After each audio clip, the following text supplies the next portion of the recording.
Top quality और consistent performance के लिए सिर्फ सिल्वर पंप नाम याद रखना। વિધિના નામે એક મહિલા પર દુષ્કર્મ ગુજાર્યાનો મામલો સામે આવ્યો છે।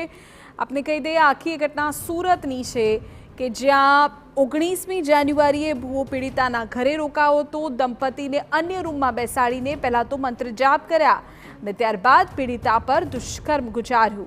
ફરિયાદને આધારે નરાધમ ભૂવાની ધરપકડ કરી લેવાઈ છે। મહત્વનું છે કે ભૂવો અમરેલીથી આવીને પીડિતાના ઘરે રોકાયો હતો, જ્યાં તેણે મંત્ર જાપ કર્યા હતા। પીડિતા અને તેના પતિ સાથે તેમણે તાંત્રિક વિધિ કરી, જે બાદ દંપતીને નિર્વસ્ત્ર થવાનું કહ્યું। પીડિતાનો દાવો છે કે ભૂવાએ કોઈક વિધિ કરી અને તેને વશમાં કરી લીધી હતી, જે બાદ તેની સાથે દુષ્કર્મ ગુજાર્યું।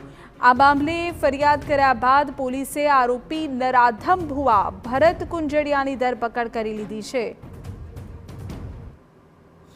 ઉપરોક્ત આરોપી ભૂવા તરીકેનું કામ કરતા હોય તેઓએ ધાર્મિક વિધિ કરવાના બાને ભોગ બનનારને રૂમમાં એકલા રાખી તેઓની સાથે બળજબરી કરી અને તેઓની સાથે દુષ્કર્મ આચરેલ હોય, જે અનુસંધાને કાપોદ્રા પોલીસ સ્ટેશન ખાતે ગુનો રજીસ્ટર કરવામાં આવેલ અને આ ગુનાની તપાસ point Shri MB અવસુરા Kapodra police સ્ટેશનનાઓ કરી રહેલ છે।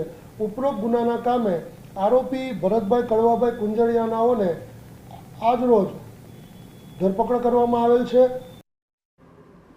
આરોપી ભૂવાને પકડીને પાઠ ભણાવાયો હતો। ભૂવાના અડધા વાળ કાપીને તેની માફી પણ મંગાવી હતી અને તેના મોઢામાં ચપ્પલ કોઈ લેવડાવ્યું હતું। ભૂવો હવે કોઈ તાંત્રિક વિધિ નહીં કરે તેવી કબૂલાત પણ કરાઈ છે। આ અંગેનો વિડીયો પણ વાયરલ થયો છે।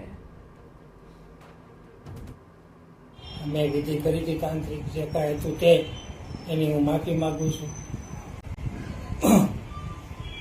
અને હું રણોજાવાળાના સાથે એની સાક્ષીએ હું માફી માગું છું। એનો કોઈ ગુનો નહોતો, આ લખાણ મેં કરી દીધું છે। હું કોઈના દબાણથી નથી કરી, રાજી ખુશીથી મેં લખાણ કર્યું છે। જે છે તે હા, આજથી આ બધું હું બંધ કરું છું। આ તરફ છોટાઉદેપુરમાં તાંત્રિક વિધિમાં બાળકીની બલિ લેવાઈ હોવાના